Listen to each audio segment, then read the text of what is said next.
Right, as I usually do, I make you listen to a little paragraph in Cornish because I think you should hear the musicality of the language, but I promise that I will tell you what I said afterwards, and it will be the truth.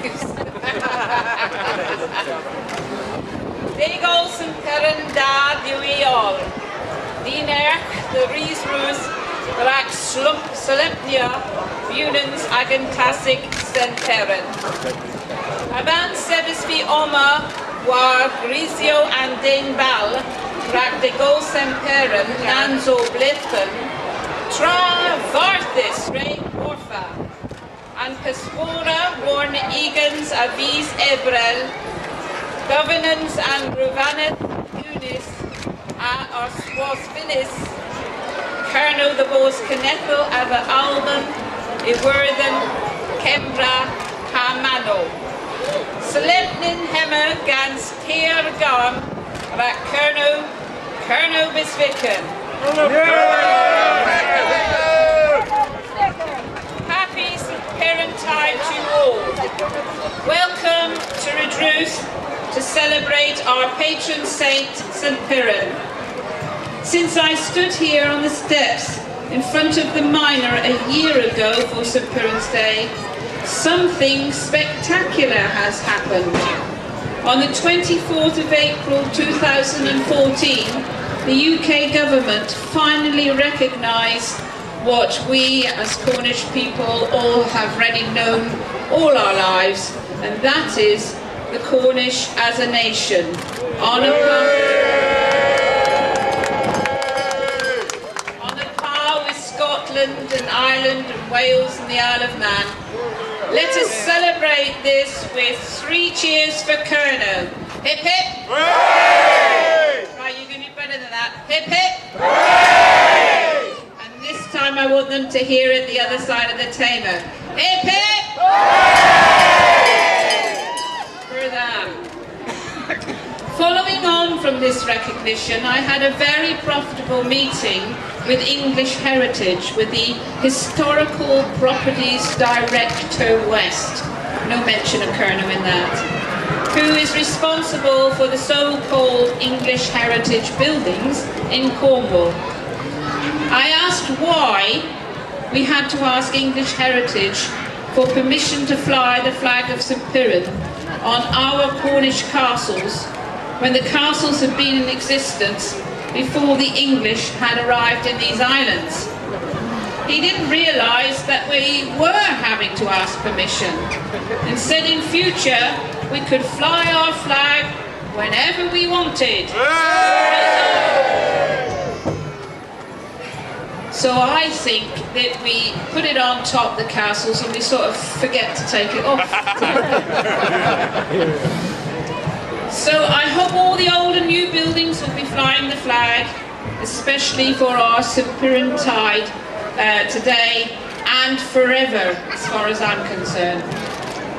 So after recognition, what happens next? Because we can't let them get away with anything. Every time England, Scotland, Ireland and Wales and the Isle of Man are mentioned, Cornwall must be added on the end as well.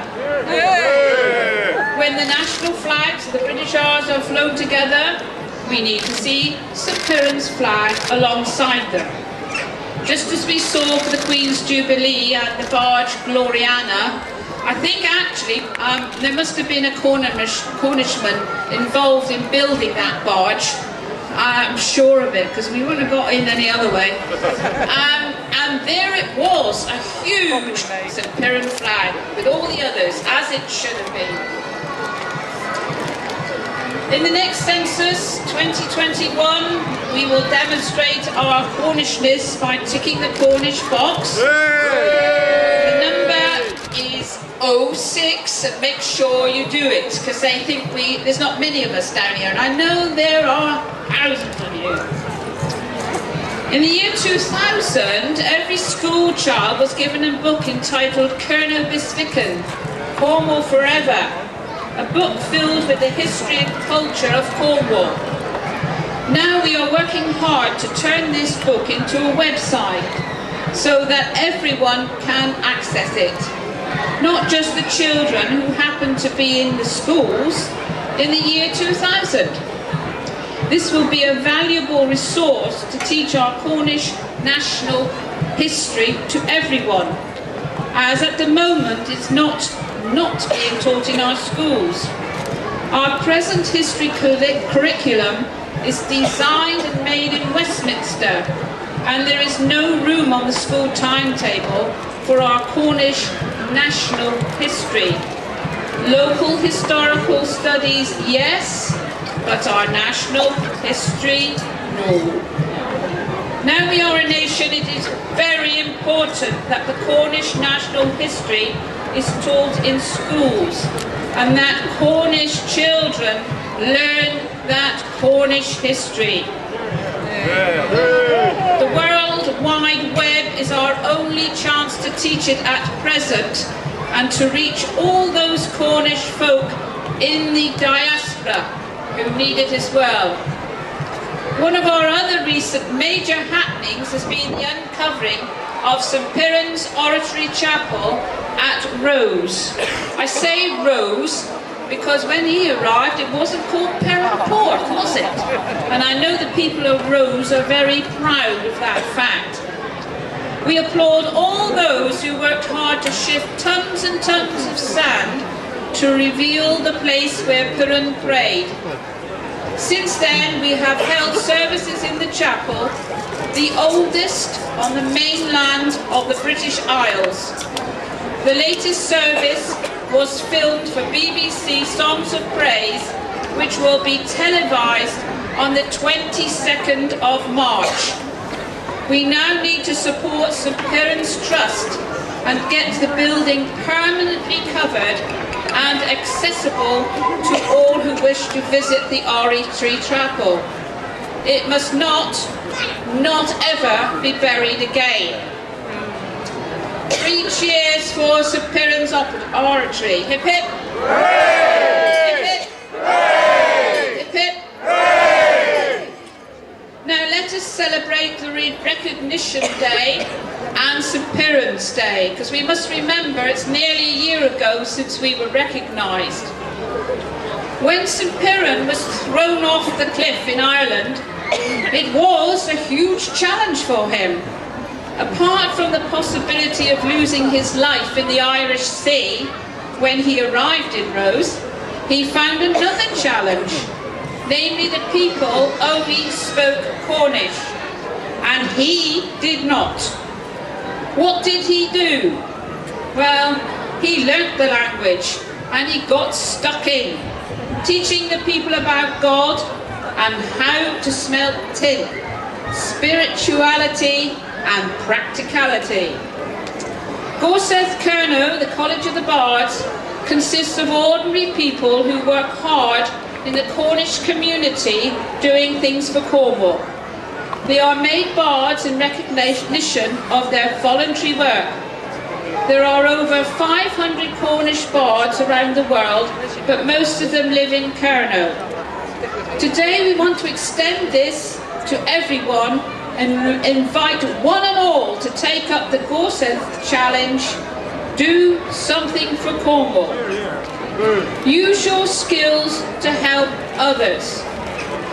It doesn't cost anything to help somebody else. You could actually do something, for example, like schools. Why not make some cupcakes with St Pirans flag on the top and sell them, and then the money you can give to a Cornish charity like Penhaligon's Friends, the Air Ambulance, whatever is your favourite charity. In times of austerity we need to remember our motto, one and all, and to help each other. We are aiming this at absolutely anyone, people at school, college or university, at work, retired, a member of a club or organisation or an individual. Let's celebrate by doing something for Cornwall. In addition to the ceremonies of Gorsedh Kernow, held in April, June and September, The year-long projects and events and happenings will also include exciting events at venues such as Kernow Telegraph Museum and even the Eden Project, so keep watching for information. No need to fill out any forms. Participants are encouraged to just take part. Take a photograph of you making your cupcakes or your pasties.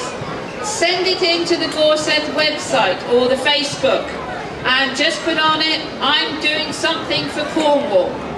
How about designing a t-shirt with I'm doing something for Kernow on it? And possibly the best design could be made up into t-shirts and again sold for charity. If you get onto our website, which is gorsedkernow.org.uk, at inquiries, then all the information is there. If you're in an organisation, like a choir, why not learn a few songs about Cornwall or in Cornish? If you're in a dance group, why not learn some Cornish dances? So in our own way, we can all celebrate our Recognition Day, our St Pirans Day, and help our fellow friends and members and Cornishmen with their particular charities. So please do this, something for Cornwall. Have fun doing it, one and all. Degol St Piran da we all. Happy St Pirans Tide to you all. Kernow Bisvicken. And I think we need an oggy, oggy, oggy. So here goes. Oggy, oggy, oggy! Aye, aye, aye! Oggy! Aye! Oggy! Aye!